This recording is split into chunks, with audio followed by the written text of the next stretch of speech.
What's up, y'all? Scarface, Street Beefs. Little video here to talk about a couple things that comments I've read and shit that I've talked to people about lately. I'm not sure whether I'm going to post this just on Facebook. I may post it actually on the YouTube channel. A lot of people, man, I've heard go in on Vandal for losing those two fights versus Ja. And I've never understood that when somebody wins a shitload of fights, then they lose one or two and everybody wants to trash them, you know.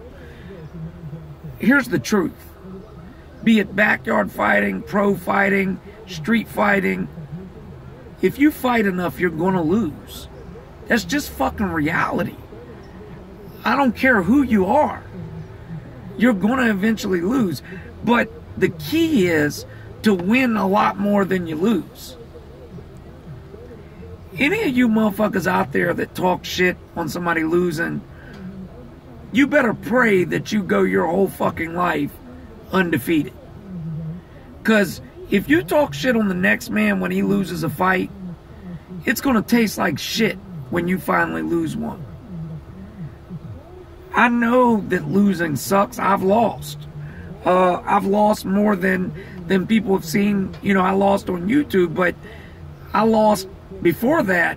When I boxed, I lost in front of hundreds and sometimes thousands of people. Losing sucks, but if you're realistic and a real fighter, you know that it's part of the game. And if you're a real fan, you don't disrespect the next man when he loses. And furthermore, if you're a real fighter, you don't talk shit when somebody loses because you understand that your day is going to come. It's not that it may come. If you fight long enough, you will lose. It's inevitable. But the goal is to win a lot more than you lose. Vandal's done that.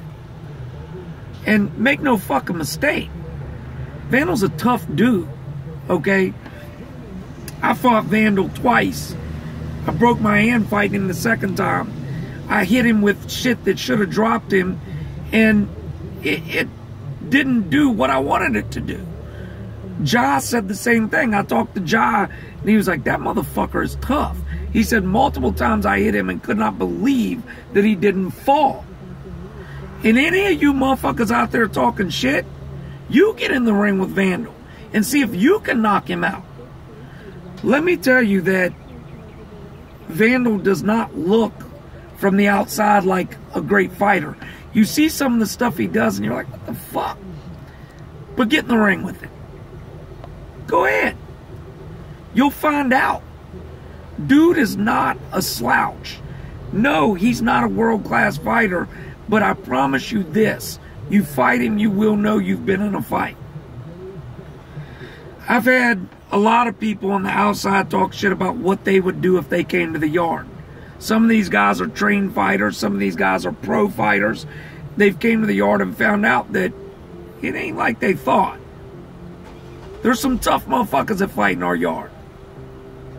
And I want to tell you also, you know, when it's all said and done, there's lots of guys that come to the yard with that attitude that they're going to smash everybody, and they find out quickly that it ain't like that. And I've had some guys that fight organized say it's harder to fight in the yard because it's just a different environment. It's just not something where I think that you should sit back and critique people. And one last thing. Vandal's fighting into his 30s now. I fought to my late 30s. A few other guys like Taz, he's mid-30s. If you think that's no accomplishment, there's two particular fighters. I'm not going to say their names because I got a lot of love for them.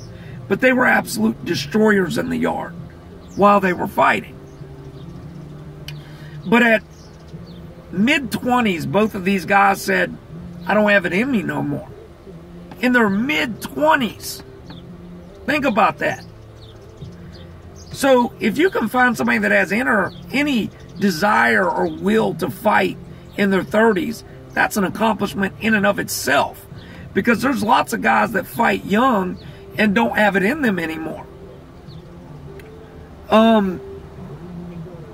Give respect where respect's due, man. You know, anybody getting out there trading punches with another man with no money on the line is a beast. That's just how it goes. And until you fight in the yard, you should keep your mouth shut. That's how I feel.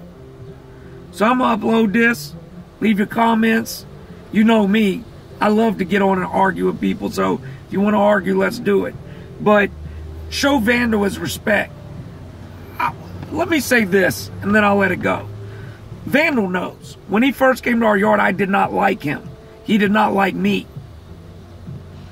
As years went by, I still did not like him. He did not like me. But then I watched this dude, week after week, get hit with everything but the fucking kitchen sink and keep scrapping. And I respected it. Then me and Vandal had actual beef a couple years back. And it was supposed to be when we seen each other, it was on. Well, he came to my house like a man, and he talked to me like a man, and we mended fences. He didn't come on no beef shit. I came out the door angry, ready to fight. He kept his cool, and he talked to me like a man. And through that, and through the years of watching Vandal fight, I've developed respect for this guy. I respect him. And he deserves it. Vandal can talk shit and sometimes say shit that he shouldn't, and I'll admit that. But overall, don't disrespect the fact that this dude is willing to get in and fight anybody. Richard Vandal has never backed down from a fight, and I've thrown a lot of different fights at him. So give him his respect, and if you ain't going to get in the yard, shut your mouth. Big fight Sunday, y'all. Stay tuned for it. Follow us on Instagram, too. Catch y'all soon. Peace.